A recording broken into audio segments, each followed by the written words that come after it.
నమస్తే friends, welcome back to my channel. ఇవాల్టి special recipe వచ్చేసి ఎగ్ బుర్జీ. ఈ ఎగ్ బుర్జీ రెసిపీ అయితే బ్యాచిలర్స్కి అలాగే బిగినర్స్కి కూడా ఎప్పుడు తోడుండే రెసిపీ అని చెప్పొచ్చు.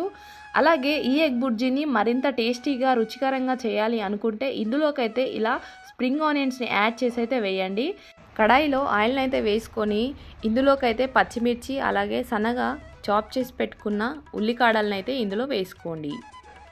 ఇలా వేసుకున్న తర్వాత వీటిని అయితే ఫ్రై చేసుకోండి. ఇప్పుడు ఇందులోకే అల్లం వెల్లుల్లి పేస్ట్ని కూడా వేసి వీటిని కూడా ఫ్రై చేసుకోవాలి. ఇలా కాస్త ఫ్రై అయ్యాక ఇందులోకైతే సన్నగా కట్ చేసి పెట్టుకున్న టమాటా ముక్కలను అయితే వేసుకోండి. ఇలా టమాటా ముక్కలు వేసుకున్న తర్వాత ఇందులోనే సాల్ట్ని వేసి మూత వేసి అయితే ఇలా మగ్గించుకోవాలి. ఇలా టమాటా ముక్కలు కాస్త సాఫ్ట్ అయ్యాక ఇందులోకైతే 1 టేబుల్ స్పూన్ వరకు అయితే పసుపు, అలాగే 1 టేబుల్ స్పూన్ వరకు ధనియా పౌడర్, 2.5 టేబుల్ స్పూన్ల వరకు అయితే కారాన్ని అయితే వేసుకొని ఇందులోకైతే గరం మసాలాని కూడా వేసి వీటిని అయితే ఫ్రై చేసుకోండి. మసాలాలు ఫ్రై అయ్యాక ఇందులోకైతే ఎగ్స్ని అయితే యాడ్ చేసుకోండి. ఇలా యాడ్ చేసుకున్న ఎగ్స్ని కదపకుండా ఇలా మూత వేసి అయితే వీటిని కుక్ చేయండి.